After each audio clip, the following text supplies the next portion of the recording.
You're listening to Feathers, a podcast of stories about God speaking and his people having just enough faith to believe him and obey. I hope these stories inspire you and encourage you to take flight in your own faith. I'm your host, Amy Bennett, and this is Season 3, Episode 14.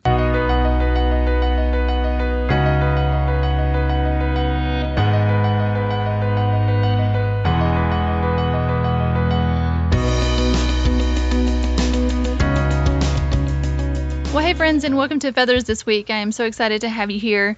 I just wanted to start out the episode once again. Thank you guys for sharing and leaving comments. So appreciate that. Ruthie Santiago, Michelle King, Christy Newman for sharing.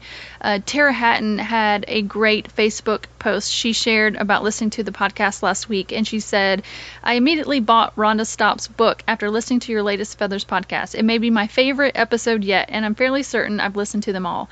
I cried through it twice, and I am praying that I will have the same braveness and courage in sharing the love of Jesus that Rhonda shared.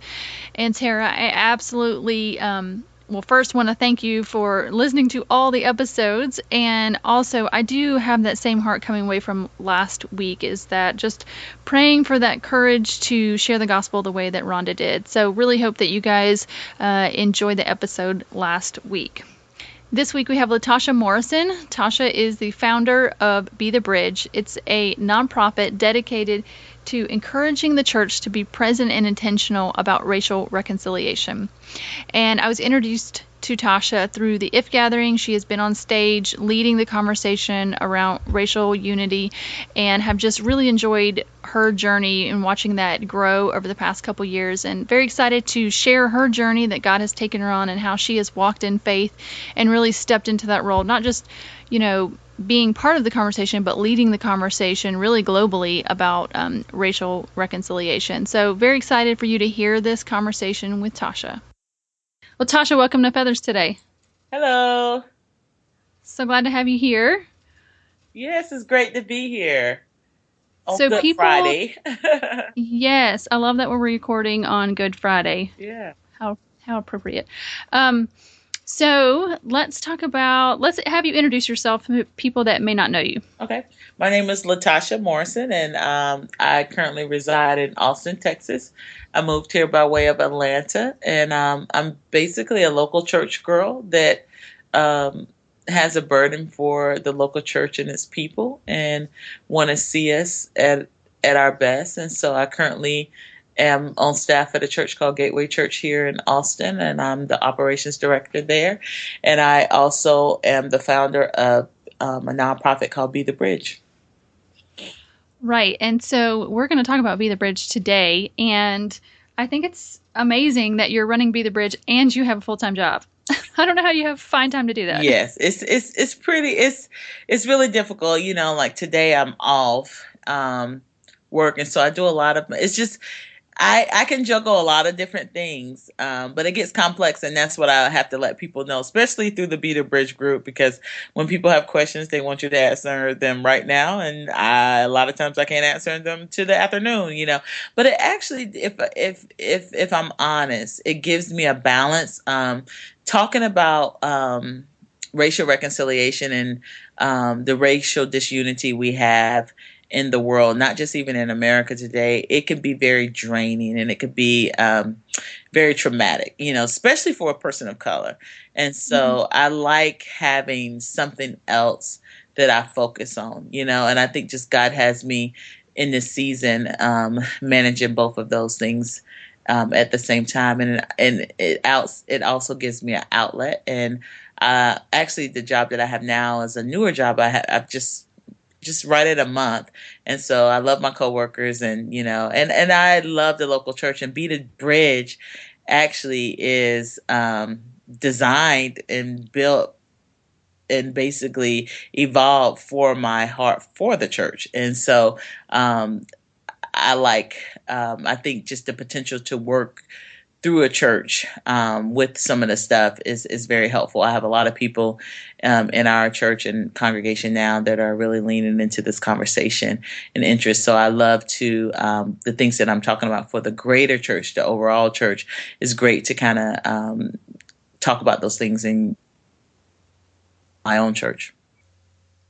I think that's really great that you can have sort of, it's almost like a combination of the two different things that you can do. So it's for the local church and the greater church, and they kind of overlap. Yes, definitely. Yeah. So today what I wanted to talk about really is how you got to Be the Bridge, how that came to be, and then talk about the work that you're doing with that. So I would love for you to take us back to kind of where Be the Bridge came from. And I love really the intentionality of it to bring forth from what Jesus prayed for us, actually, from John 17, to be united as a church. So can you talk a little bit about where Be the Bridge started? Yeah, and Be the Bridge basically just came from just my my disappointment in seeing in the church just being so racially divided. You know, I've worked in corporate America several years before I went into full-time ministry, and I work for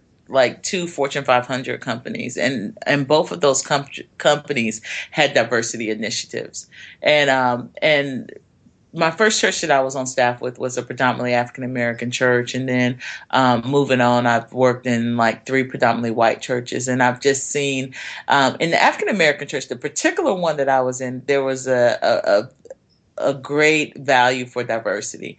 And so our staff was diversified, even our the elder board at one time. And I noticed that and this is not to say because that's not the case for all African American churches. And I saw that need when I actually went in working in the next few churches. I just saw so much segregation, but I saw the heart for people to reach their community. But one of the things I noticed is like, you're not going to reach your community unless you shift some things or some thoughts around, you know, if you really want to reach people in your community, because the way you actually model church, you're probably going to reach people that are just like you, you know, and so you have to really make that decision on who are you really trying to reach. Are you saying, hey, I want to reach everyone in my community, or is there a certain target, you know, audience? And so I remember having those conversations, and I've always talked about bridge building, even when I was on staff originally. And I just felt like just the type of church I was in before, I can go in to different environments and really integrate easily. And so upon moving to Austin, Texas, it just really started. There was one thing that bothered me, but then it began to grieve me because you started seeing all the racial tensions and the barriers that we have in our society.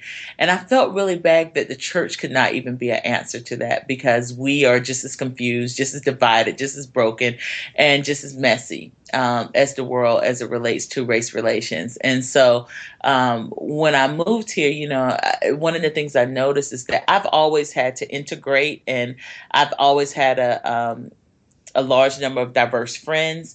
Probably my life became more segregated when I became a Christian, and that's really sad, you know. And so moving here, I started having just conversations with people, and I noticed that a lot of people, especially majority cultural white people that I met, they had never really had a friend or close friend of a different race or ethnicity. And so I really, you know, that was just amazing to me, because coming from Atlanta, I met a lot of different people, and they've always, you know, they've had, I don't know if you would call friends, because when I say friends, it's someone that you have their phone number in their, you know, in your cell phone. Right, you have a contact. Yeah, you can contact them, and it wouldn't be weird. You've been over their house, and maybe they've been over your house. You know, it's someone that not only you would call friend, but they would call you friend back. And I noticed that a lot of times people say that, oh, I had a friend, but it was like someone they met in college. They don't have that person's contact. They're not in contact with that person. They're not in relationship with that person. And so friend, I'm learning culturally is different in different cultures, you know. That's so true. You know, and so I was just actually went to the first IF gathering the first year, and it was just by chance that I actually went to that. A friend of mine was able to get some last minute tickets, and I didn't even really know who Jenny was or what IF was, but I was curious.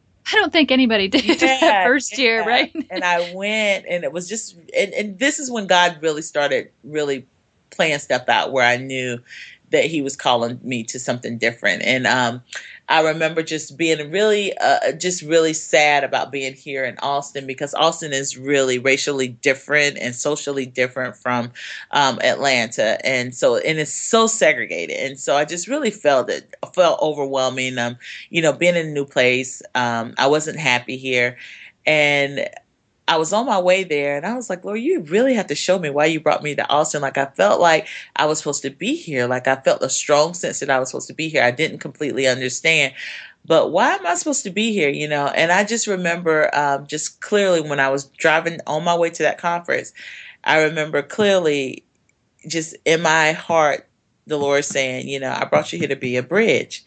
And that resonated with me in that moment, because I used to use that term a lot when I was in my old church, and I was like, I'm here to be a bridge. And so I really thought I was going to be a bridge for the African American community. And so I went to that conference, and I met all these different I said, I'm going to meet all the people of color that I can find, because I need some people of color in my life right now. and I went to the conference, and I met all these different ladies and made contacts, and it wasn't that many there. I met probably about 6 or 7. Yeah. And so connected with them, and then some friends of mine had all kept telling me I needed to meet Jenny Allen. I needed to meet Jenny Allen, and we set up a time to talk and to have lunch with her and some other friends, and we just had a great conversation. I really just told her that I just, an organization or people, your lives are only going to be as diverse as your community, or the things that you do are only going to be as diverse as your lives. And so we just really started sharing and talking with that. And if you know Jenny, she's adopted from Rwanda, and so this has definitely been a desire for her. And so we just decided to get just a group of friends together and start having these difficult conversations. And just the heart was that we would be a credible witness for the glory of God, as it relates to race relations and racial unity, and just to create a safe place of grace where we can ask questions. And one of the things I said before to you was that, so a lot of times it's very difficult to even find African Americans that will be willing to have this conversation. Like, I've always had these conversations with other minorities, but I've never had this conversation as it relates to majority culture. And so that's really uncomfortable, because it creates a tension, and we've seen that go very wrong and many times. And so sometimes to preserve the relationship, there's a lot of times you will have friends of different races, but you don't cross that line. You don't have those difficult, uncomfortable, awkward conversations, and so, so we were willing to do that, and I know that it's the same way on the other side of things, is where, a lot of times you don't like to engage in the conversations because you're scared of messing up or saying the wrong things, or you know that you're maybe naive or maybe ignorant to some of the things, and so you don't want to put yourself out there like that. So we both are coming with all these different fears. And so basically Be the Bridge was born out of that. It was born out of just some local church ladies who decided to get together and press through the awkwardness and have these conversations. And upon that, people started talking about it, and Jenny started blogging about it, and people were like, I would love to do that. And it was just so enriching for our lives, and we learned so much. And one of the things I realized is that, man, if people just can build relationships like God designed us to cross culturally, and get to know people, and there will be less assumptions and stereotypes. And when you see things on the news, when you know people and understand people, and you're in relationship with people, you have a different perspective, because your experiences are then different, and it creates an empathy and an understanding, and where you can go to that person and say, hey, I saw this and I don't quite understand. And then I can give you a different perspective. But when you're just stuck in your box, and there's only one perspective, and you don't know anyone, and the only thing you know is what you've assumed or you've seen through the media, or maybe your only experiences with someone of color has been a negative experience, then you will have all these stereotypes and biases. And so what we noticed that in our group, we were able to really pull back some layers in our own hearts, and there was grace to be given there. And so Be the Bridge formed out of that, because what we did in our group, other people were designed to do that. And so Jenny just charged me with creating a pathway, a guide, basically, to help people engage in those conversations. And so that's where, is that the year between the first and second If gathering, and then at the second If gathering, you had the table? Exactly. Okay. So that's where I was kind of introduced to you and Be the Bridge. Yeah. So talk a little bit, for those who are not part of If, what that was like or about. Well, yeah. So when so it was just this whole, only thing we did was I wanted to really just engage a group of ladies on this conversation. And that led into, Jenny, for the next conference, she said, I would really love to have this discussion at the conference. And I was like, oh my goodness, no. Like, oh Lord, like, this is good right here, but to open this up, I know you guys, but to open this up to basically the world, in a sense, yeah, that's scary and very daunting. And so, she was like, yeah, and I remember her just really, talking about this and blogging about it a little bit. And so I created the guide, and I wanted to make this conversation gospel centered, because one thing I noticed is a lot of people view through their racial lens through political lens versus the gospel lens. And that's a huge difference. Like, when we start talking about worldviews and what our worldviews and our belief systems and our values are really based in, a lot of times we think it's gospel centered, and a lot of times it's really political centered. And especially here in America, like, you can really get caught up, and then we're seeing a lot of that played up now, where those things cross. Are we thinking like Jesus? Are we following scripture, in that sense? And so I wanted to make sure that we had that conversation that was completely gospel centered. And I do feel like a lot of the disunity we see, especially in the church, is definitely from the enemy. And because there's a lot of things that Jesus could have prayed in John 17. I mean, there's a lot of things he could have prayed, but the main thing he prayed for was unity, and that they would know God by the love that we have for one another. And that's just really important, and when you look at the world today and you look at the church today, do people know us by the love that we have for one another?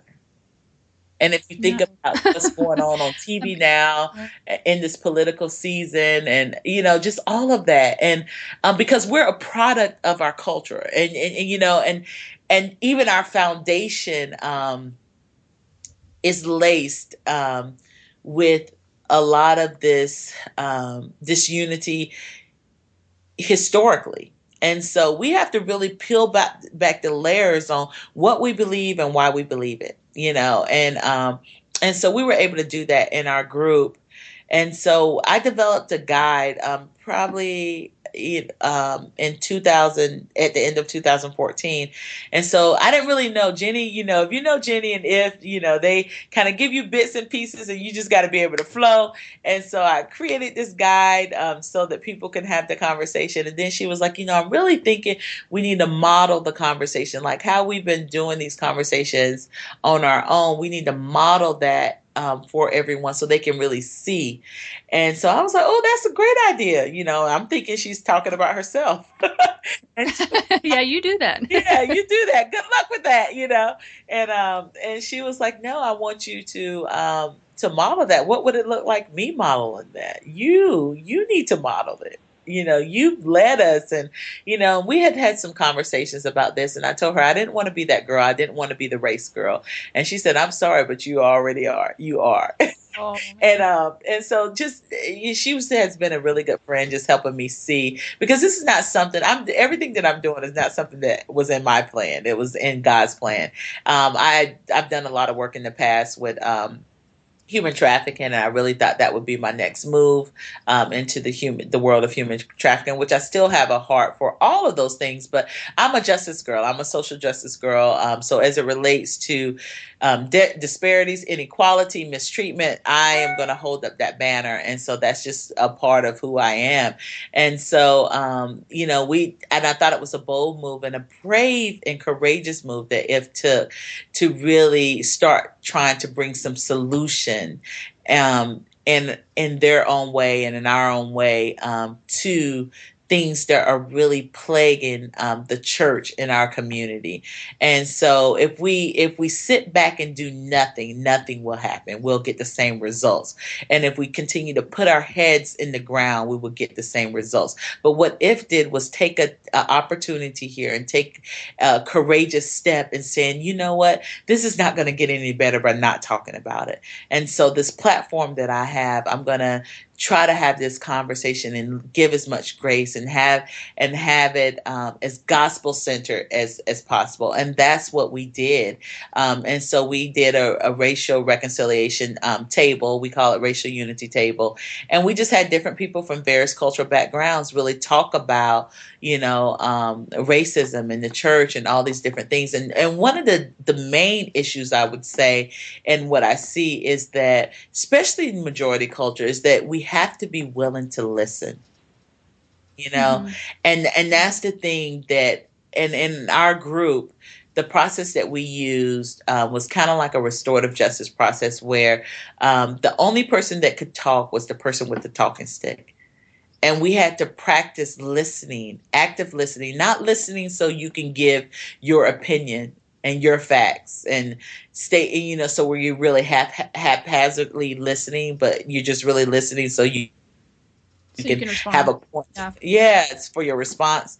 But what we did was really practice listening and hearing the heart of that person. And that made a big difference in our lives. And so, the first year, Jenny just actually told me last night that I remember back in May of the first year when we had the guide online, it was probably about 4,000 people that downloaded it.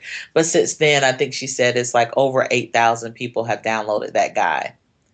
And so Wow. it shows you that there's a lot of people who really want to understand and they really want to know and they want to listen. And they want to see some resolve. And so the guide takes you through steps. And it's basically the steps that we went through, because what I said even this year is that we want to talk about reconciliation, but we feel like reconciliation is, oh, you just need to forgive and you need to forget the past and you need to move on. No, that's not reconciliation. Reconciliation, when we talk about biblical reconciliation and biblical justice, that means to set things right. And so what does that look like? What does that mean?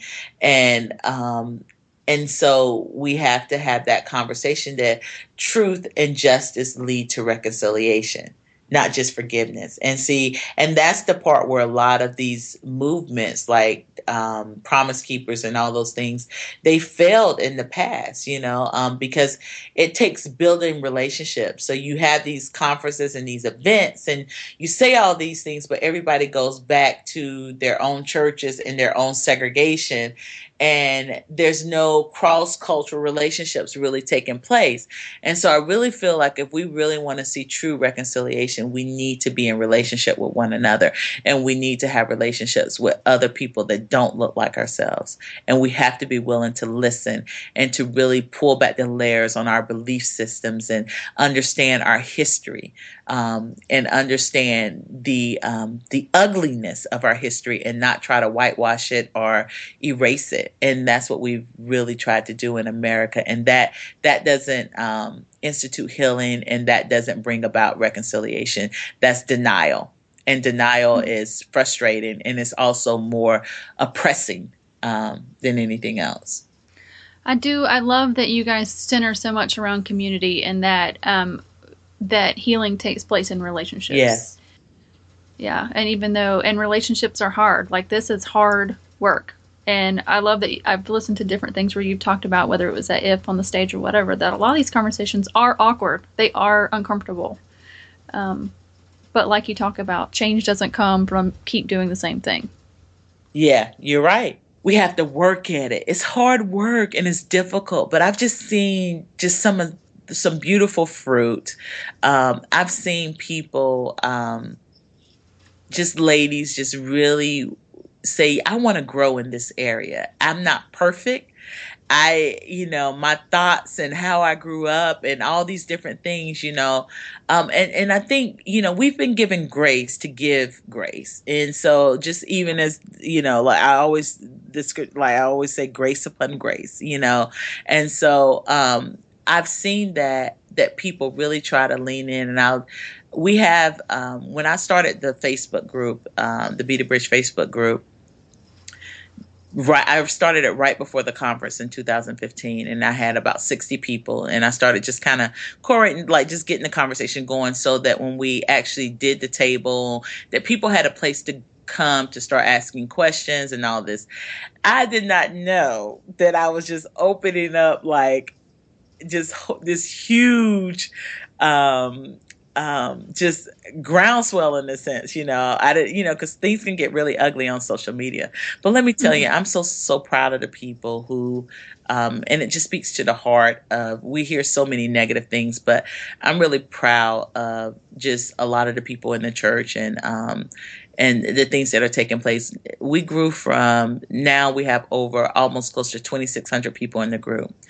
And I've only had to remove one person from the group before, but we have ground rules in the group. And one of the ground rules is, when you join the group, you don't talk for 3 months. You listen and you learn and you research and you start going through our resource lists and links and reading things, so that it can start really giving you an understanding of something different. Because I've although a lot of minorities, we talk about race in our homes, I know that majority culture, that's not something that you talk about or discuss. So you don't really understand the views that you have on it until you start engaging in the conversation.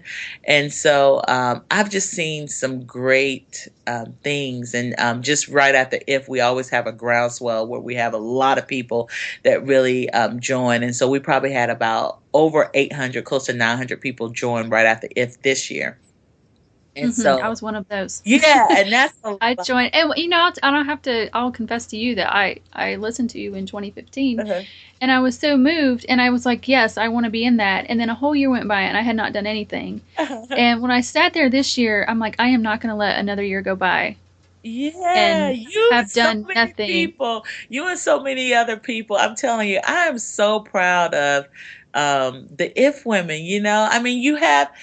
And this is the thing. It gives me so much hope. We see craziness on TV, and we see a lot of negativity, that's happening, and some of that is reality.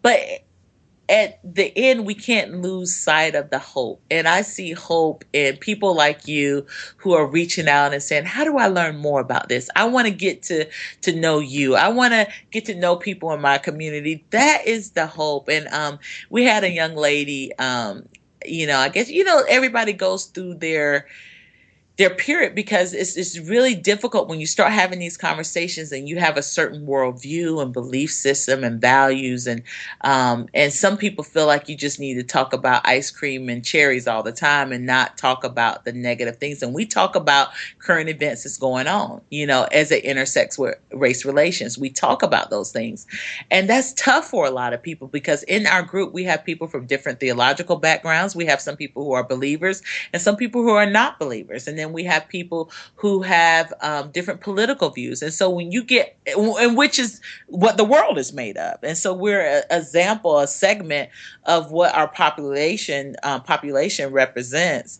And you have a lot of different people from different ethnicities in there, but a majority of the group is white. There's I would say, I tell people we're probably outnumbered, probably 20 to 1 in that group almost. And but I remember this lady posted, and she was just having a hard time, or whatever. And this was just probably a week or two ago.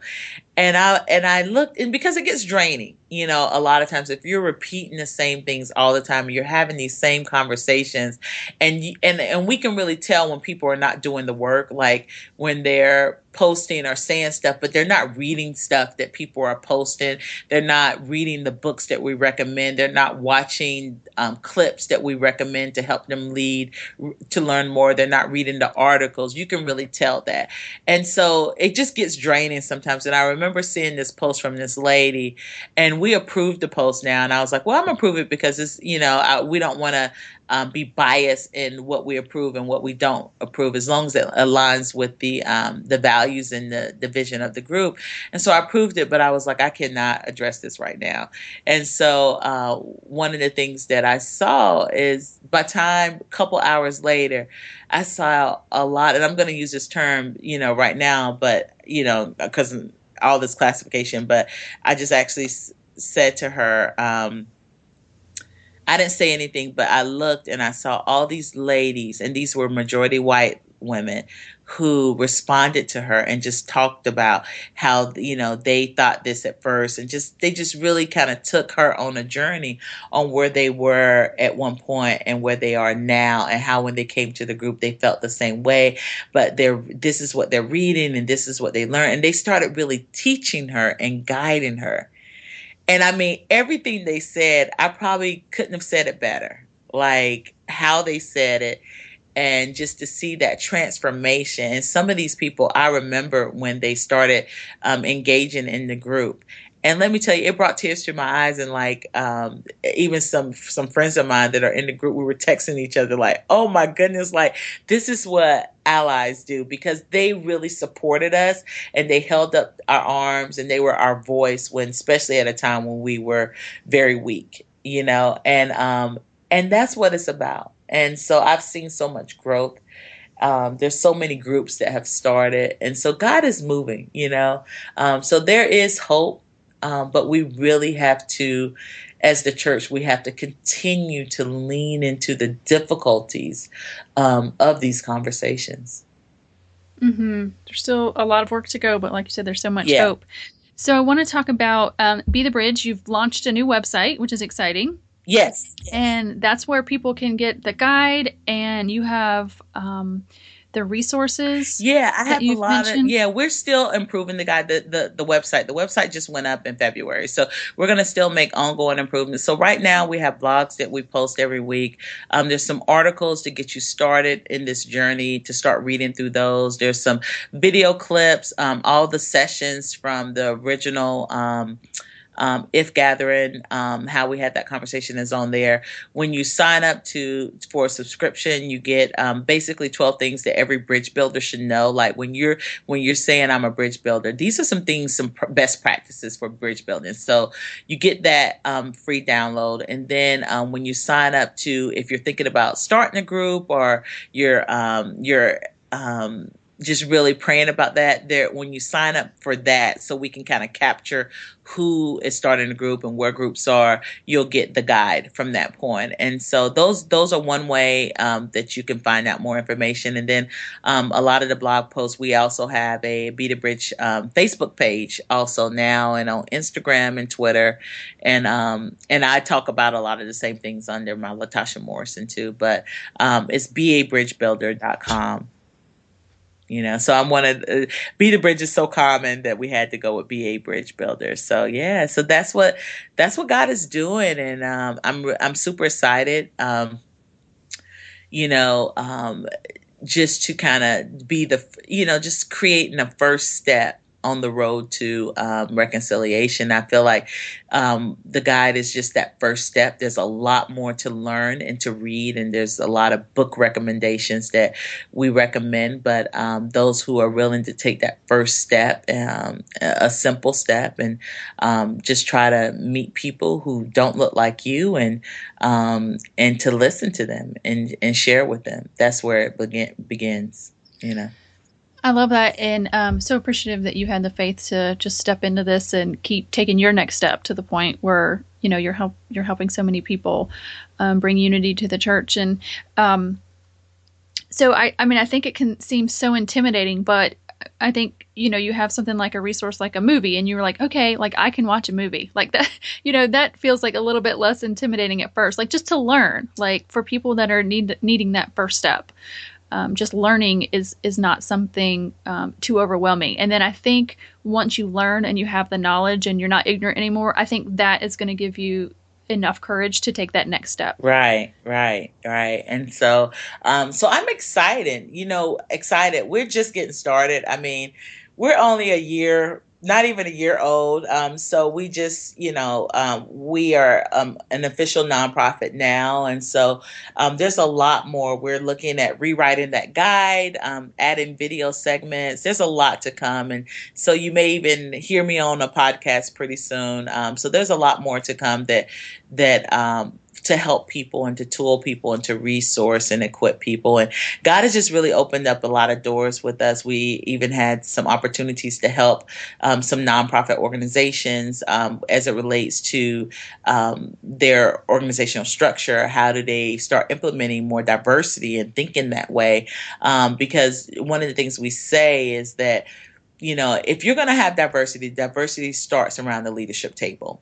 And so it's not, we're not looking for a token diversity where you just placing people here and there, but you have to intentionally and strategically think about how do we want to move forward as an organization or as a church. And you have to really have some hard conversations. And it's hard to have those conversations when everybody thinks like you and looks like you. You have to create some ways, some round tables of maybe members of a different ethnicity of your group. You need to go out there and meet people, other minorities, and have these conversations.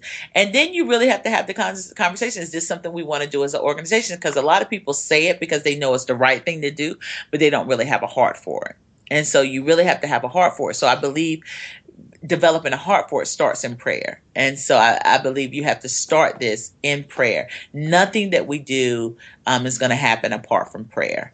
And we have to pray about having God's heart as it relates to this. How do we invoke his heart and his love and appreciation for diversity? Because it's very clear in the Bible when we start from Genesis 1:1, when God created, he just didn't create night, he created day.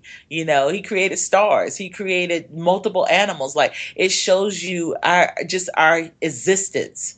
And our humanity shows us the value that God has for diversity, because we are all created in his image, every one of us. And there's no hierarchy in that. We are all created in his image. And what if we viewed each other in that way? What if we embraced each other in that way? What if we saw each other through that? So every ethnicity you're looking at, they are created in the image of God, whether they think like you, serve the same God as you, or embrace the same values as you. We are all his children. We are all created in his image. And I think when we come into a conversation with that understanding, that can shake some things up, and that can bring about transformation in how we proceed, and pursue relationships, and then if you move on, you think about the early church, they went through these same things. There were people of different socioeconomic statuses. People were coming to faith, and you had people that Jews weren't used to being around, and they had to deal with that, but it was addressed in the conversation. And we learn a lot about that from Acts 6:1. And then if we move forward in that to Revelation, and the Lord talks about all the in the scripture, John just shares with us about all the tribes and every nation and every tongue, and so, there's a clear picture of God's value for diversity and his love for all people and all humanity, and how we've messed that up, and we've messed that up historically, through slavery and through colonization and through so many other things that we've basically seen other humans as property, and we've seen them as not created in the image of God. And we have to change that. and we've created a structure. We've created institutions around those lies and those thoughts and systems. And, and I always like to tell people, God did not create race. Race is a social structure. So you being called white, being called black, that's not what was created. God created ethnicity and he created tribes, and so we've created simple structures that really that hinder our growth and our unity, you know. And I mean, and I know we concentrate so much on what's happening with in America, because that's where we are in the media. It's But I mean, if you think about it, international. like, yeah, if you think internationally, goodness, It's the diversity of that is just sort of mind blowing, Yeah, really. it's international anywhere. I mean, and the thing is, like, slavery was so widespread. So you see it in Brazil, you see it in Cuba, you see it in Panama, you see it in Canada. It may look different, but like Canada is more or less with the indigenous. You see it in New Zealand, you see it in Australia, you see it in Europe. It's and it all is sin. It's all sin, and we have to call it for what it is. Racism is sin, and it's not something that you know it's something that we really need to be aware of, and we really need to dismantle it. And we see the effects of it, across colonized um, countries. You can look at these hierarchies in these countries. So and then you have it in when you talk about the Asian community, how there's a hierarchy, versus someone from Vietnam versus someone from China, or because Japanese are hated by Chinese, and all these different things. You have all these things, but they hinder the gospel, and they hinder and because Well, we really, to me, it's stealing God's glory, because yeah that's not showing yeah how and who God is. exactly. And we bring, because the thing, when I say it hinders, because we bring that, even as Christians, we bring those views into um um the church, and into the gospel, because we kind of overlay the gospel with all our unhealthy belief systems. And so that affects, there's, I know this pastor, he lives in Hawaii, and he just talks about, like, from his standpoint, what he has to do, a lot of forgiveness and reconciliation among the Asian community as it relates to Japanese and Korean and Chinese. And so every culture kind of deals with it in its own way, and it looks one way in America, but it looks another way in South Africa, or in China, and so, but all these things, but what if we really started viewing people as image bearers? And I think that's really important for us to grasp that revelation. Hmm. Mm.